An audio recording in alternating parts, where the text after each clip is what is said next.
All right, hey, welcome to our very first episode of the podcast. It's not all black and white. I am Cera. I'm black. I'm Matthew. I'm white. Welcome to the Interracial Couple podcast. All right. And what are we doing on this podcast? So on this podcast, we're going to talk to you about being an interracial couple, interracial relationships, intercultural relationships.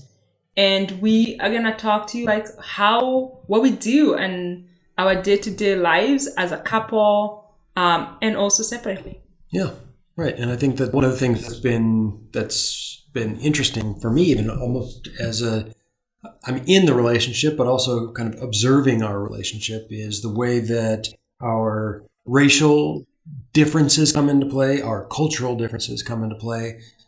We both have different... And also like our personality differences as human beings. Yeah, it is different, though we have a lot of similarities. We do and we don't. Okay. Like what? Like we don't? Yeah. I don't know, our perspective of the way we see the world. That's similar, like our political views are the same. No, but like in what way we're definitely There are definitely different. things we have more in common, and it makes it easier for a relationship, but we also do have a lot of other things that come in play in our relationship. As two people, you were born in America, I was born here in Kenya, this is where we're recording the podcast. And for example, let's talk about language. Mm-hmm. So the way I speak and the way you speak are very different. Like Americans are polite. Kenyans are not polite in our language. I don't know if it's Kenya or my tribal language. Like we just say what we want. And Americans say, please, may I? Right. No, I agree. Like that, and that's where some of like the cultural stuff comes from, right? And language. Like one of the things that was majorly eye-opening for me was when we were having, if we were having like a not a very good day, or I was feeling stressed, or things weren't quite right, and then you were like demanding things of me. Matthew, do this. Matthew, bring me this. Give me that. I want that. Oh my God, you're speaking like I'm a 2-year-old. But you would definitely, particularly when you were like not feeling like didn't have space for coddling my feelings or being, somehow sensitive to the situation because you were having your own stuff going on. You would just be kind of, dude, you could come across as very, very demanding. I'm not demanding. I just ask for what I'm not demanding. I just ask for what I want. Yeah, give me that. Do this. No, Matthew, it's not that. I'm just I'm direct. Okay. And that comes into it's actually really helpful as the CEO of Econia. I'm able to communicate what I want. I love it. I think it's great. It helped me a lot to understand that your first and second languages, both not being English,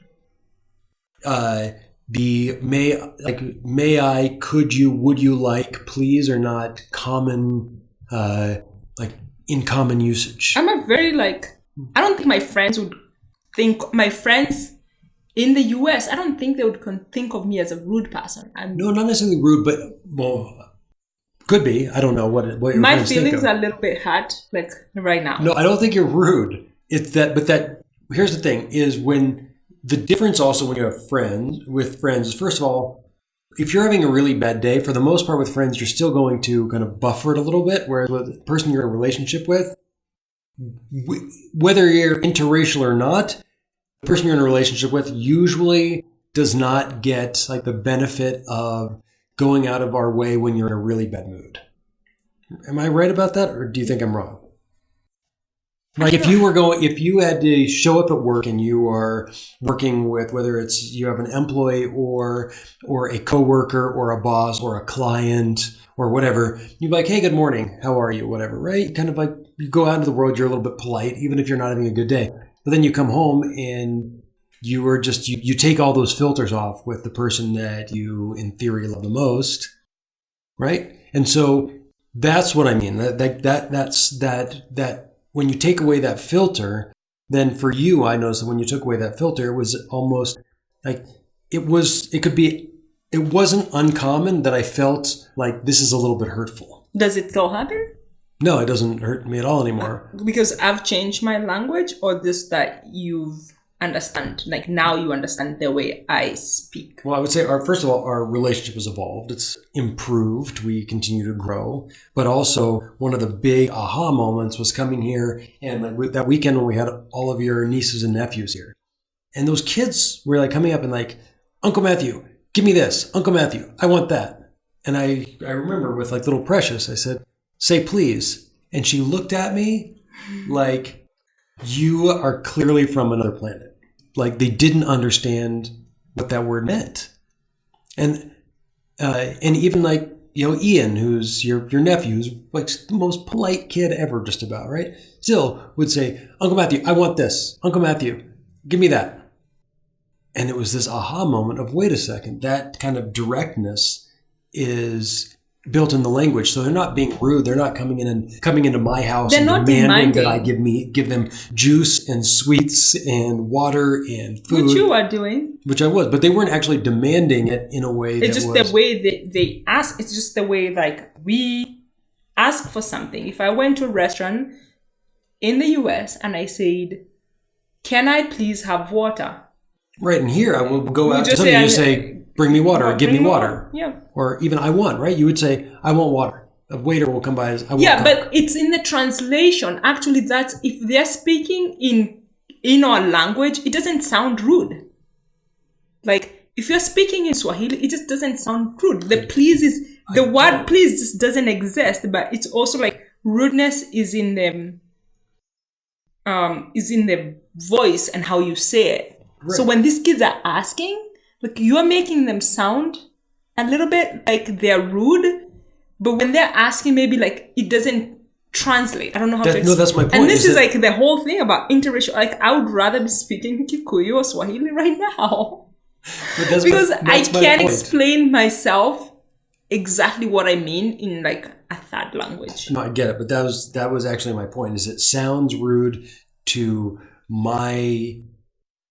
the way that I learned to speak and interact. So it became like a language thing, right? So you're culturally and your language doesn't have a lot of these niceties built in. I also have to say, it's not something that I'm super proud of myself in the way I speak. A lot of times I feel like I can be a little too softening of things that I want or being direct, right? It's definitely like I've learned a ton from your directness and even kind of changing the way I think about directness and being rude. I don't think that's even the case anymore. But that was a shift in me by learning a little bit of Swahili, living here in Kenya and getting to see you in your sort of home environment. Okay. So those are the kind of things that we're going to be speaking about on this podcast, like how language shapes our relationship as an interracial couple. And the other thing we're going to be talking about is like the things that we did this week. So our day-to-day life as a couple, as human beings. And so one of the things that we're doing is setting our goals for 2020. So I am the CEO of Iko Dunia, and Matthew, what do you do? I'm a filmmaker and writer by trade. I write a couple of blogs, Dude Let's Talk, dudeletstalk.com, and Matthew C. Temple, where I host a blog on creativity, make movies, and I also do courses, seminars, workshops, coaching for creatives who are looking to take ideas from just an idea into actual reality. Yeah, so one of the reasons that we are living in Kenya is that I came here to establish and start a company that I said called Iko Dunia, that we make eco-friendly and sustainable products that are handmade, sourced in Kenya. And yeah, so I'm going to be walking you through the entire production process. Maybe not the entire production process, but like how the business is going. And yeah, so we have goals that we are going to share with you, and we're going to see how we do by come this time next year. Yeah.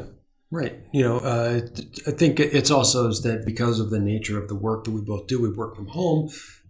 We share an office, so we spend a lot of time together. We talk a lot with each other. We just spend so much time together, and it actually gives us an opportunity to. I don't know. That we're always involved with each other's work. You help me in my work. I help you in your work, both professionally as well as even personally. And I'm just kind of a little aside. One of the things that I'm like so happy about, like this morning, I got an email that was a little bit difficult, and it was from someone that I worked for many years ago, and. And the email was just a little bit difficult, and it pulled back some stuff in my life that I wasn't necessarily proud of. And for me to I feel like I felt this old thing that I often had, which is like, oh, I'm not that proud of this. I want to put it away. I don't want to talk about it.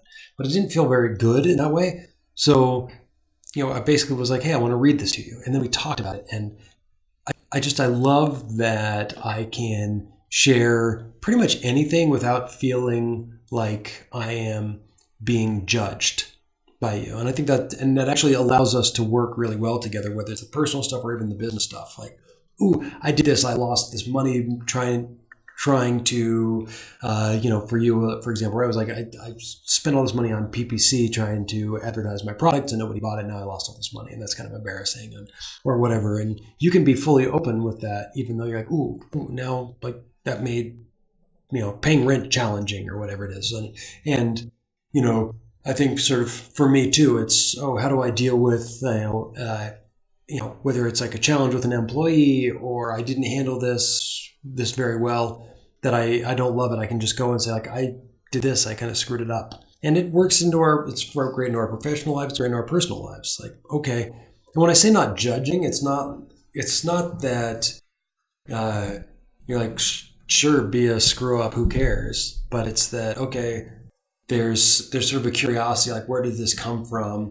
What is the thing that you can improve on in yourself, in your business, whatever, in order so that it happens less frequently or doesn't happen again or whatever. So it's not like you can still have your judgment of it, but without the judgmentalness. That's just pretty awesome. And I don't think that has anything to do with race. I think that's just, you're pretty awesome. And it's something that we I think do pretty well. Yeah, when we were discussing about like, what are we going to talk about today? One of the things that came up is like, I've been very excited and was like, let's just free flow this. We're going to suck the first one and we're going to learn by the time we get to the 100th one. Like, I just want to do it since we've decided to do it. And that's kind of like how I operate. If I decide to do something, I just go ahead and do it and learn as I go. But then this morning I woke up and I wasn't excited. I was like, I'm in pain. Like my period just decided to come last night. And during the second day of my period, like I'm just in this excruciating pain where I either have to like take prescription medicine or take a couple Advil. And I was like, why now? Like, why today? And I came to you and I was like, but I don't want to talk about this on the podcast because I feel like I don't know how to navigate this conversation because I am not every woman. Like, I feel like just because I have pain, women, like we have, as a culture, we've justified why women shouldn't be in position of power because they have this one day where they're not like at their best. And it's not, of course, it's not everybody. And like, I was just going to go back on that too, which is that like, because the women in my life up until I met you, it was never something that caused as much pain or slowing down as it does for you, that I pretty much always thought like, I don't see why it's such a big problem. Like women who complain about it are kind of complainers. Even though, I was totally myopic because I looked around and I was like, hey, all the women that I know I'm close to, it doesn't bother them. So if you're one of those women who has a hard time with it, you're clearly just like not cut out for it, whatever it is, which was totally my own deficiency. Yeah. Right? It was just my own block. And I've actually really come to love that there's a day or two for you where you're just a little bit slower. I'm like, well, who cares if you go slower? we're all going to die whenever we die, whether you have one extra day a month of having a little extra pep in your step or not. I know. So kind of this podcast was like, I don't know if I want to share that on the podcast because I don't want my words to be used against, as a reason why women should not like a women need a day off. Like it's not every woman, it's just me. And if it is you, then take it. Because we all have our things, whether it's sort of physical things that we have to deal with, or whether it's emotional, or whether it's intellectual or mental, or whatever it is, right? Yeah, so I guess like these are the things we're going to be talking about. They may not be like huge, but it's kind of like the things that we're having a hard time navigating, and not just as an interracial couple, but just as human beings and two people who are in a relationship. Yeah. We'll see kind of how this all moves forward. Yeah. And the other thing, like I was thinking, be honest, right? Truly honest and a little authentic. bit uncomfortable sometimes. And I think one of the things we've talked about is, oh boy, all of our secrets are going to go out because we're actually pretty open even with our friends and certainly with each other about things that we're willing to talk about. And it's probably going to take a little bit of, it's going to take a minute or two to sort of totally air the dirty laundry. But I think it's also vital because sort of living a full life actually just means accepting that I'm not as great as I wish I was. And, I am so far from perfect. I'd love to be a little bit better than I am. So, but I don't know if I'm going to get there if I'm going to deny where I have shortcomings.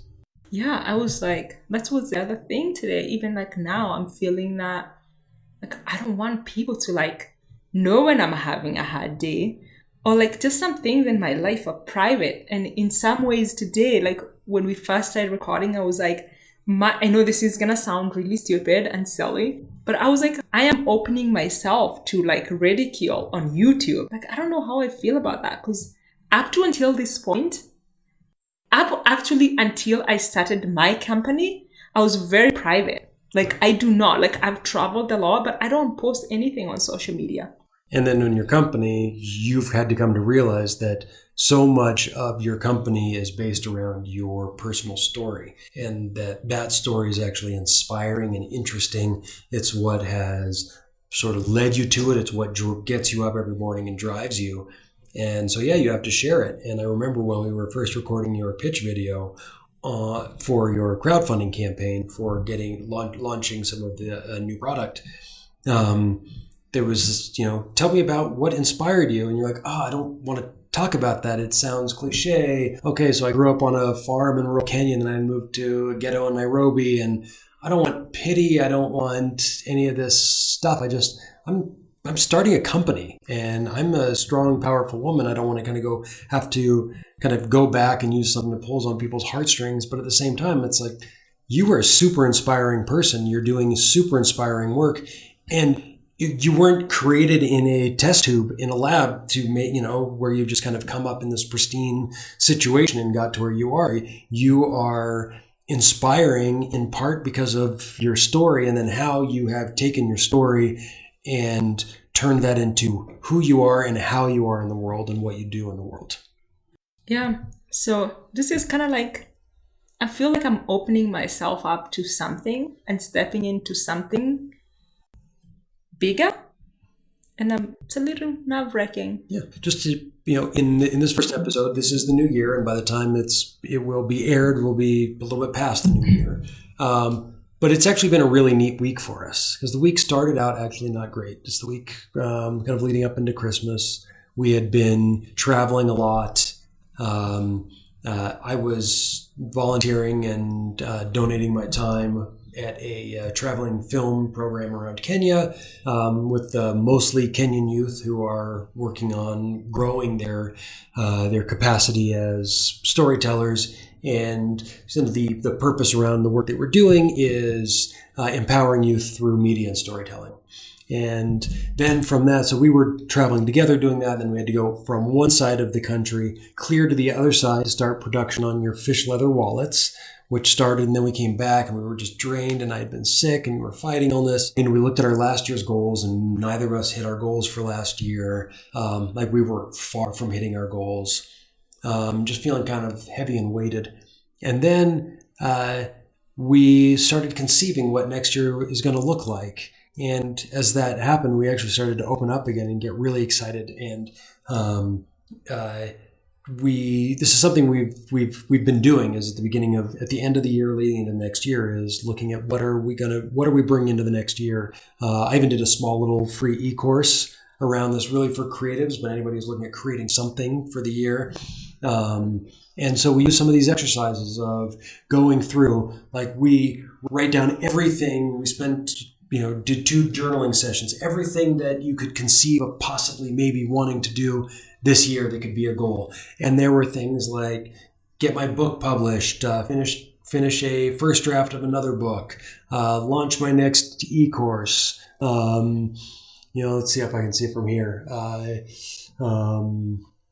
What is that? Finish these 2 books, set up a savings and retirement plan. Spend Christmas in California. Spend next Christmas in California with family and the kids. Be in bed 10 p.m. Yeah. So that one is not going to be a goal, obviously, for next year. That would be a little, maybe when I'm like 95, and then I won't even need that as a goal. Literally, that's my next year goal.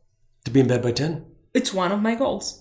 Well, but we should talk actually a little bit about that, because that's actually going to be one of your goals, because that you get like you actually have a goal. That's something that's an intention that you want to do. It's an intention, but for me, I feel like in order to hit my goal, which my goal is to take my company to 350,000 by the end of the year. But one thing I've noticed is I'm not saying like that's not going to happen, but going to bed early kind of dictates my next day, like how I feel the next day. And if I can be in bed by 10, that means like I'm going to wake up the next day feeling great. And then I can wake up at 6:30 or 6 and go to the gym, do my morning routine, and then be in the office. Right. But then let's be really clear about it, because at the end of the day, going to bed was not a goal. It's an intention in order to support what your goal is. Correct. Right. And so that was really important, in this whole kind of like brain dump out there and throwing it all up and saying, wait, what is really resonating? Because there's all this stuff that's really fun. Books, screenplays, all these things that are on my list. You had... I had one of the few that I can read mine from here, but I have like going to Europe this year as one of the goals. And it was like going to Germany and going to 3 other countries in Europe. The other ones is like spending 2 months in the US. What else did I have? Oh, gaining 10 pounds of muscle. I know.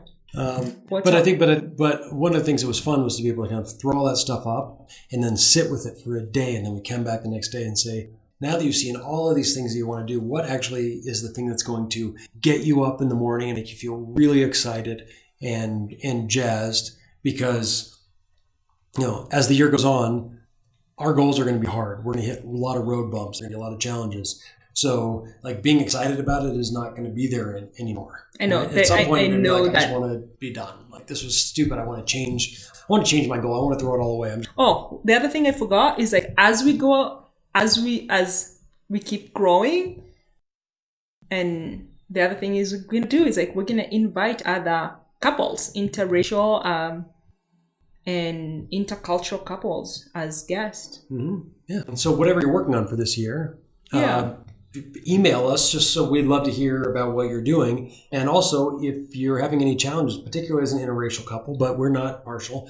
Because here's the other thing too that I think sometimes gets overlooked in any relationship is that, we're different race, but when 2 people come together, very often there's actually a lot of cultural difference, even if you grew up a block apart. It is. Because you've got your family culture. If you go to different schools, the culture of your workplace, somebody might work blue collar and someone works, in an office. Somebody might work in the public sector, someone in the private sector.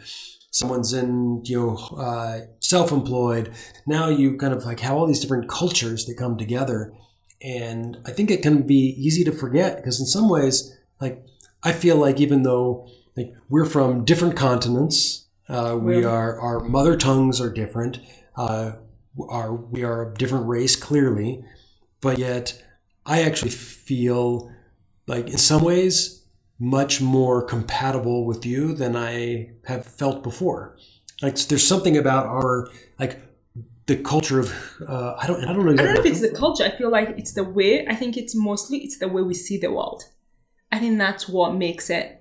Even though we grew up in these two different cultures and continents, our perspective of the world is very similar. Right, but now the way we think about, like the way we see the world in so many ways, and also like our line of work in what we do and what's like I would say like almost our purpose and passion is very close. Right. And I think that's what make us compatible as a couple. Right. Which is true. I think there's that too. And then, but I'm even kind of culturally, something else that kind of hit me. One is that when you were 20, right, you started working at least part-time at a Waldorf school, even though it's here in Nairobi. I went to a Waldorf school and my kids went to Waldorf. Oops. Sorry about that.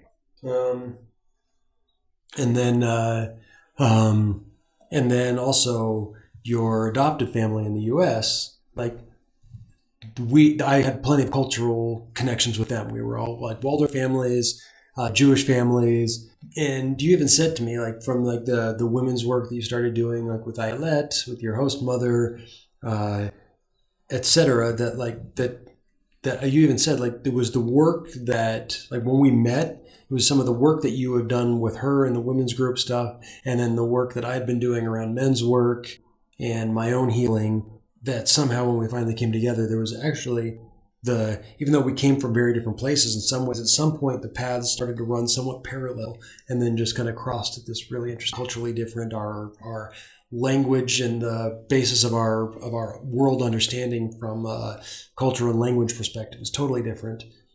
We actually are very similar in a lot of ways. Yeah. So I would love to hear from you guys, like what if you're in an interracial, intercultural relationship, what are those things that bring you and your partner together, and what are the challenges that come from being in the kind of relationship that we're in, or just being in a relationship in general? Yeah. Right. Okay. Yeah. And then we'll email us. Yeah. And then we'll see you again next week. Yeah. Right. All right. Okay. So that's it. Thanks for spending a little time with us at It's Not All Black and White. I am Cera and I'm black. I'm Matthew. I'm white. This is the Interracial Couple. We'll Cheers. see you next week. See you next week.